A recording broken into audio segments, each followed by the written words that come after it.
Hello, welcome to White Birch Tarot and Astrology. This reading is kind of for June 30th and July 1st, but it actually extends probably, well, maybe for months, because what I'm going to talk about are two things. Neptune and Saturn both going retrograde within a day of each other, both in Pisces. I hope you can hear me. Someone commented last time that the sound was bad, and I think I had this little table fan on that might have been jiggling the iPad, so I hope the sound quality is better. I hope so. So before I talk about the astrology, and I'm not going to go on about it too long because, well, one could. I have a quote here, and I don't know who this person is. I've never heard of her, but I read this somewhere and I liked it. Her name is Rita, R-E-D-A, Weigel, W-I-G-L-E. This is about Saturn going retrograde in Pisces. She said, "Slow down, but don't stop dreaming or doing. Saturn retrograde in Pisces is here to reduce us to our roots, to remind us that we need both depth and dedication, and to teach us that true growth is a lesson in painful miracles." Okay, I like the miracle part. Okay, so here's the thing. So I'm doing this, we'll say this is Sunday since the clock says it is, even though it's middle of the night. Tomorrow's Sunday actually here, but Saturn is going retrograde at 19 degrees Pisces and goes back to 12 degrees. And then in November, the middle of November, starts going forward again. And then the next day, July 1st, Neptune, which is at 29 degrees of Pisces, goes retrograde until December 8th. And I think last time I said they were going direct again within days of each other. That is not true. I don't know where I got that. So it goes, Neptune is retrograde until December 8th. Anyway, Neptune goes from 29 degrees Pisces to 27 degrees Pisces. And if you know where you have the sign Pisces in your chart, it would be so helpful. And again, I keep forgetting to put my email address. You can either leave me a comment or I'll put my email address in here. Let me know and I will walk you through how to get your chart free off astro.com, because if you know, you have to know your birth time though. If you know what house this falls in, it's tremendously helpful. It really is, because it tells you what area of life this is happening in. But I will tell you this, Saturn, which is going retrograde, and Neptune also going retrograde. Saturn rules time. He's Father Time, Kronos, the guy with the sickle, the reaper, the grim reaper. But he also rules the harvest and manifestation and limits and boundaries. I mean, Saturn, everything has a positive side and a negative side. And Saturn is all about reality. So when Saturn goes retrograde, there's a bit of a strange, to me anyway, this is my interpretation, there's a strange feeling of time changing, almost stopping, or like everything happening at once. Time goes off for me. Like tonight I was out walking, and this happens to me though. I don't know if this happens to anyone else, but I believe in reincarnation, and you don't have to, but if you do, sometimes when I'm out walking, this happens to me, I don't know, say once every few months, I don't know, I'll suddenly get the feeling like a moment will stop, and it's like there's no time. I've stepped out of time, and yet I'm connected to all these other moments. It's almost like I can feel every single one of my past lives at the same time. Like tonight I was walking, and suddenly I felt like I was in Egypt, and then it flipped to somewhere else, and then somewhere else, and somewhere else. And I just stop in my tracks, and I get shivers up my spine and down my arms, and it's like part of me knows that every moment is one moment, but it's also all moments at the same time. And I think Saturn going retrograde really brings that feeling very strongly. At least to me it does. It also gives us a chance to review our responsibilities. What have we created? What do we want to create? How's our creation going? It's kind of like a stop, like let's say you're in the middle of an art project and then Saturn goes retrograde and says, okay, let's stop here. Let's take a look at what we've got so far. How's it going? Do you want to continue with this project or do you want to do something else? What do you need to fix? And then Neptune's going retrograde, again on Monday, in Pisces also.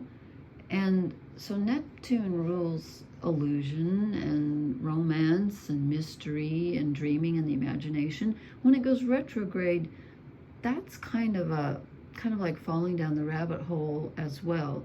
It's almost as if we have two opposites, like Saturn is reality, and when it goes retrograde, you kind of get this weird feeling like time is off and what's real isn't real. And Neptune, which rules the imagination, when it goes retrograde, it's almost like sobering up. So on the one hand, we have reality feeling not quite real, and our dreams, our fantasies, and our, confusion feeling more real, if that makes any sense. So it's almost like, it's like an opposite. It's like what's real doesn't feel real, and what's not real feels real, which can be really confusing. But it can also be a time of manifesting creativity. And it's about reviewing. It's about going back. Take a look at, like, if you're prone to fantasies or daydreaming or whatever, if you have a lot of Neptune or Piscean energy in your chart, ask yourself, look at your daydreams or your fantasies and ask yourself, are these moving me forward or are these preventing me? And why this particular thing why does this keep coming to my mind? Is this something I truly desire, or is it something that's causing me to be in denial of what I really want? Is it blocking me or is it moving me forward? Very important time to stop and think about those things. So, okay, that's all I'm going to say. Oh, and on Monday also, Mercury trines Neptune. And let's see, Mercury's in Cancer with, let's see, we've got the Sun, Venus, and Mercury all in Cancer, so it's a very emotional time. You might be feeling very nostalgic and going back in the past. I've been looking at photo albums. Oh my God. Perhaps it wasn't the best idea in the middle of Cancer season here. But anyway, I wouldn't sign anything in the next few days or the next few weeks. You might have some you might have some interesting thoughts. Just journal them or write them down, but don't necessarily act on them. Not right now anyway, maybe later, but you might get some strange thoughts, but pay attention to your dreams. Truly. Okay. I don't know why I drew 3 oracle cards, and then I thought, no, I want the fairies, so I drew 3 fairy cards. And they're strange. The fairy cards actually make more sense to me, but let's look at all of them. So these are the Wisdom of the Oracle. I forgot to turn up my light. I hope you can see. You know what? Let me turn on the overhead light. I don't know what I'm doing here. There. That should be brighter. Oh, just this angel does not want to stand up on this tablecloth because it's holy. Get it? Holy. I just made a pun. Oh, come on. Please stand up. Oh, come on. Well, there. Well, she's going to be crooked. Okay, whatever. Everything's going to be crooked right now, I think. You know, and this sentence popped into my mind earlier, and I don't know if I wrote it or read it.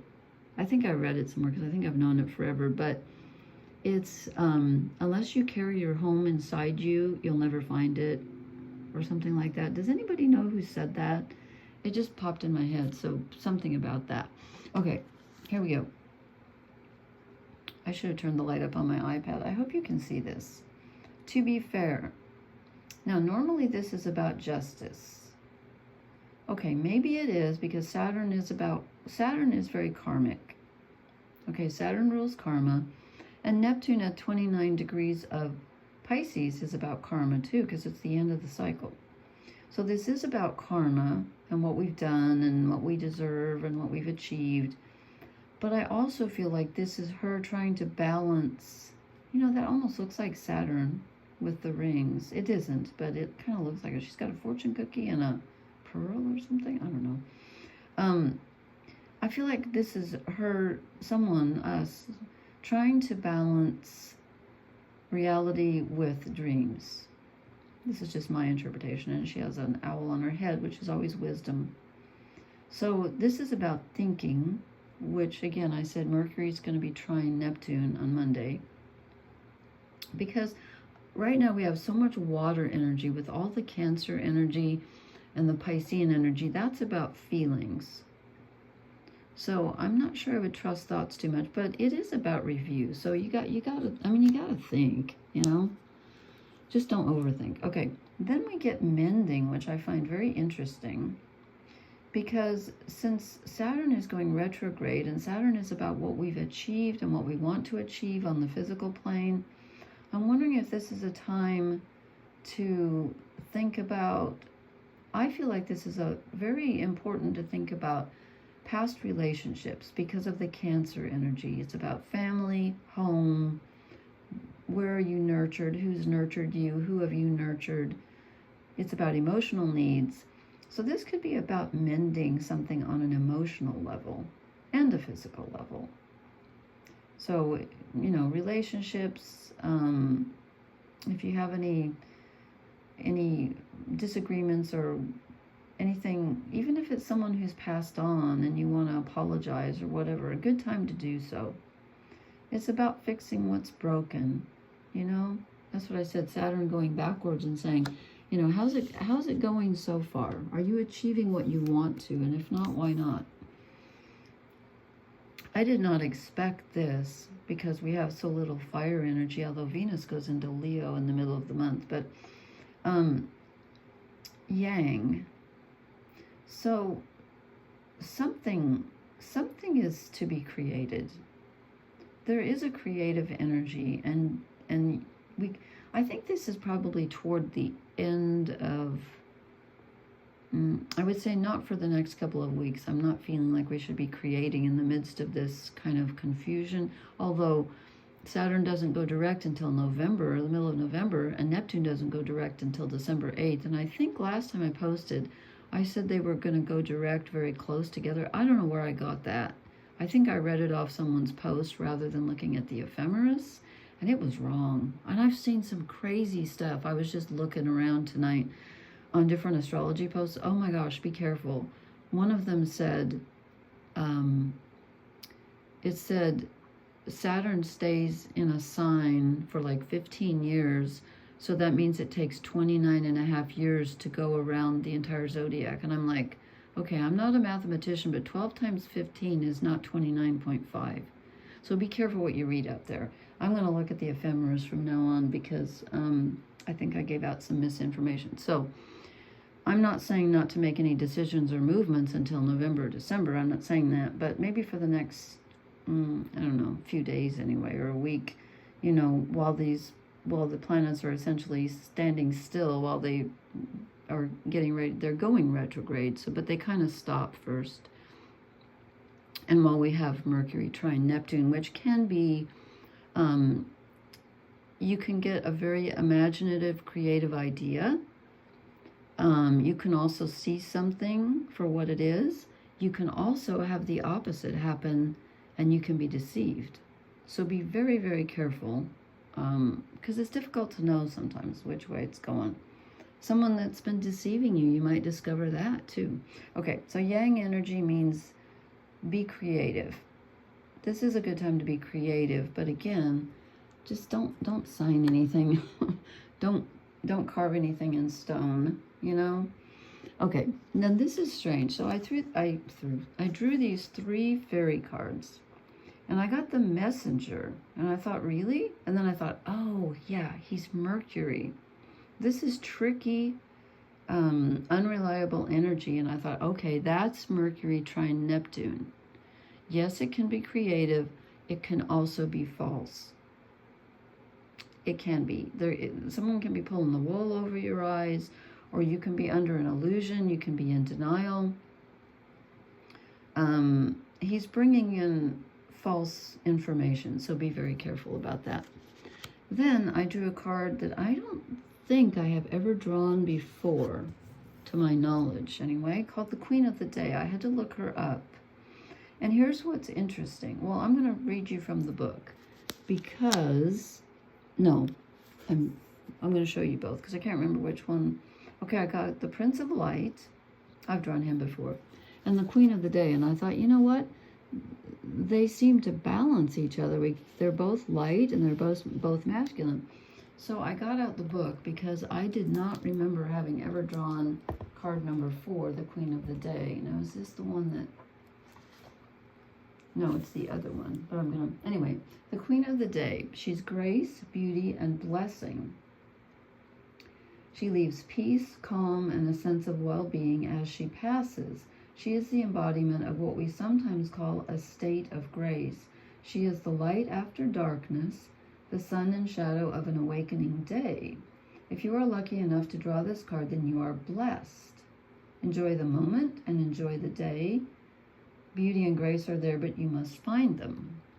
Okay, so that's very interesting because I feel like, you know, and I've kind of talked about the negative aspects of these planets going retrograde, but there are very positive aspects as well. It's really nice to get a chance to review and maybe even redo and mend something. But here's what's interesting. So then I looked up, I thought, okay, let me look up the Prince of Light. And he's new beginnings, which is yang, peacemaker, to be fair, and potential, okay? So he's also about blessing. The Prince of Light comes into your life like a blessing. He is the bringer of new beginnings, indicated by the egg he holds before him, which is the symbol of potential. He soothes, calms, and leads you into the light. The peacemaker, he is always ready to still the troubled waters of a relationship. He is wise. If he appears in a reading, listen to what he has to tell you. If you recognize a friend or partner in the Prince of Light, cherish that person and honor the goodness he can bring to a relationship. Now here's what's interesting. It says, if you draw this card with the Queen of the Day, and we did, you will be surrounded by grace and light. Bring that light to your own relationships and see them blossom under the benevolent gaze of these two powerful beings. Well, speaking of powerful beings, we have Saturn and Neptune. And I just said Mercury's trining Neptune on the 1st, and on Wednesday, the 10th of July, Venus, which is relationships, trines Neptune, which is a really good time for balancing out, for love, for unconditional love. So I thought this is really good. So yes, time might feel a little tricky right now because we're kind of in between reality and non-reality. But you know what? That gives us a chance to, it's almost like entering fairyland where miracles, what was that quote where the woman said, you know, what did she call it? Painful. Sorry, I'm going to find that quote that I was reading. She said, Saturn reminds us that we need both depth and dedication, and to teach us that true growth is a lesson in painful miracles. Well, maybe they don't always have to be painful, but you know what? I'll take miracles because it looks like we are really blessed at this time. I mean, that's what it says. So it's almost like we get a second chance here to review. I really am stressing the review part of this because, you know, when I got out my photo albums last night, I was thinking about past relationships and I got a lot of clarity. And I think we can get some clarity now. And yes, it can feel wonky with, you know, reality not feeling real and dreams feeling real. But you know what? That's where that's where the yin and the yang meet. That's where we're between worlds, like we got before. And that's where you can work wonders, is when you're in the middle of something. You know, between the subject and the object is the relationship. And when you're immersed in that, that's when you can really figure things out. And again, not on a mental level, but on an emotional level, with all this Cancer energy and with the Saturn and Neptune in Pisces, which is, you know, so emotional. They're both water signs. So this is about reviewing. And I really feel like with all the Cancer energy, it's reviewing relationships too. And that's part of it, at least right now. And thinking, you know, what did I do wrong in this relationship? What did I do right in that relationship? And what do I want to do going forward? There can be some really strong lessons here. I agree with that. Saturn is always about lessons and growth. And yes, it can sometimes be painful, but no pain, no gain, right? Okay, I was going to draw some shadow cards and then I decided not to, so I will spare us that. We're going to end on a high note here. So thank you for watching. Please hit the like, share, and subscribe buttons. Again, leave me a message if you want me to help you figure out your chart, because where you have Pisces in your chart is very, very important. Okay, blessings everyone. Good night. Thank you.